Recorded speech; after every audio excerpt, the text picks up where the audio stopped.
Parliament budget సమావేశాలు ఢిల్లీలో political heat కొనసాగిస్తున్నాయి. ఉభయ సభల లోపల బయట అధికార విపక్షాల మధ్య డైలాగ్ వార్ నడుస్తోంది. సమావేశాలు సజావుగా జరగడం ప్రతిపక్షాలకు ఇష్టం లేదని ఎన్డీఏ ఎంపీలు అంటున్నారు.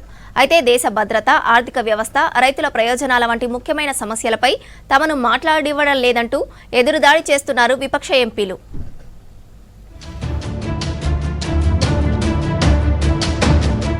అమెరికాతో ట్రేడ్ డీల్, ఆర్మీ మాజీ చీఫ్ నరవనే పుస్తకం, ఎంపీల సస్పెన్షన్పై అధికార విపక్షాల మధ్య మాటల తూటాలు పేలుతున్నాయి. ప్రతిపక్షాలకు ఎలాంటి సమస్యలు లేవని, పార్లమెంట్లో వారి వ్యూహం పేలవంగా ఉందని ఎన్డీఏ ఎంపీలు ఫైర్ అవుతుంటే వారికి స్ట్రాంగ్ కౌంటర్ ఇస్తున్నారు కాంగ్రెస్ ఎంపీలు.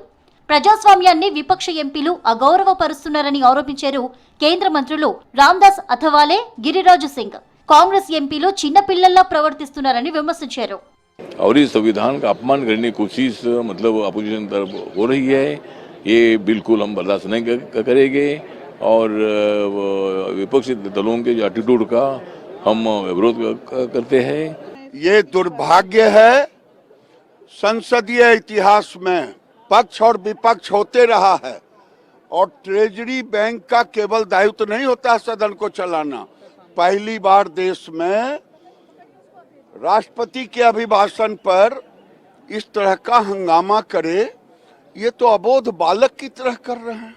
సభలను అడ్డుకోవడమే ప్రతిపక్షాల ఎజెండాగా ఉందన్నారు BJP MP Anurag Thakur. Speaker ruling కి సభ్యులు కట్టుబడి ఉండాలని చెప్పారు. విపక్షాల ఆందోళనతోనే ట్రేడ్ డీల్ పై లోక్సభలో ప్రధాని మాట్లాడలేదన్నారు అనురాగ్ ఠాకూర్. जब स्पीकर ने हाउस में कोई रूलिंग दे दी तो सबसे सुप्रीम वही है. स्पीकर के रूलिंग के ऊपर तो कुछ भी नहीं. अगर स्पीकर ने एक बार रूलिंग दे दी तो सदस्य का काम ये था कि वो वहां से थोड़ा आगे बढ़ते और अपने भाषण को शुरुआत करते, लेकिन उनका मकसद केवल एक हंगामा करना था, चर्चा में भाग लेना तो कभी था ही नहीं. భారత ప్రభుత్వాన్ని ఢిల్లీ నుంచి మోదీ నడిపిస్తున్నారా లేక వాషింగ్టన్ డీసీ నుంచి ట్రంప్ నడిపిస్తున్నారా అని ప్రశ్నించారు పెద్దపల్లి ఎంపీ వంశీకృష్ణ.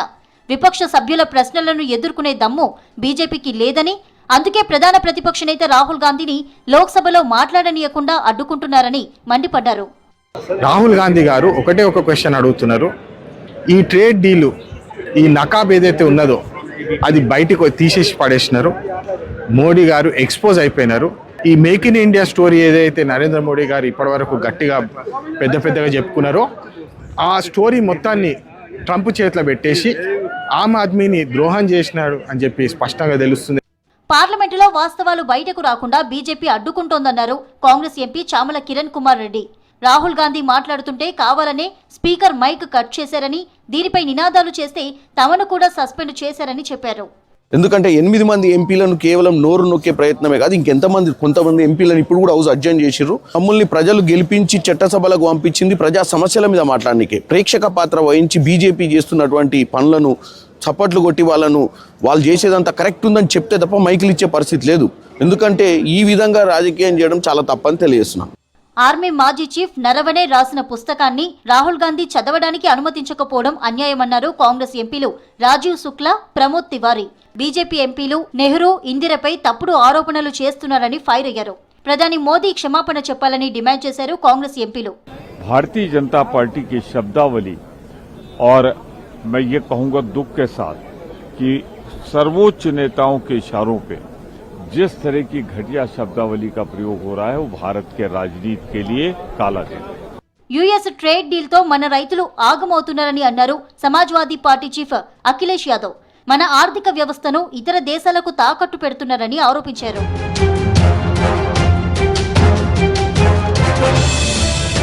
కేంద్రం డైవర్షన్ పాలిటిక్స్ చేస్తోందని ఆరోపిస్తున్నారు విపక్ష ఎంపీలు. దేశ భద్రతతో పాటు ముఖ్యమైన ప్రజా సమస్యలు పార్లమెంటులో చర్చకు రాకుండా అడ్డుకుంటున్నారని మండిపడుతున్నారు. జాతుల వైరంతో అల్లాడిపోయిన మణిపూర్లో రాష్ట్రపతి పాలన తొలగిపోయింది. కొత్త సీఎంగా ఖేమ్చంద్ సింగ్ ప్రమాణ స్వీకారం చేశారు. ఆయనతో పాటు ఉప ముఖ్యమంత్రులుగా నెమ్చా కిప్జెన్, లోసి ధికో, హోంమంత్రిగా గోవింద దాస్ కొంతంజం ప్రమాణ స్వీకారం చేశారు.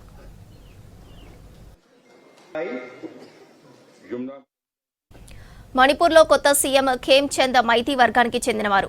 ఇద్దరు ఉప ముఖ్యమంత్రులు నెమ్చా కిప్జెన్ కుకి, లోసి ధికో నాగా తెగలకు చెందినవారు. మణిపూర్ను అభివృద్ధి చేసేందుకు బీజేపీ జాతీయ నాయకత్వం తనకు పెద్ద బాధ్యత అప్పగించిందన్నారు ఖేమ్చంద్ సింగ్. తమ కొత్త ప్రభుత్వం అన్ని వర్గాల ఆకాంక్షలను నెరవేరుస్తుందని చెప్పారు.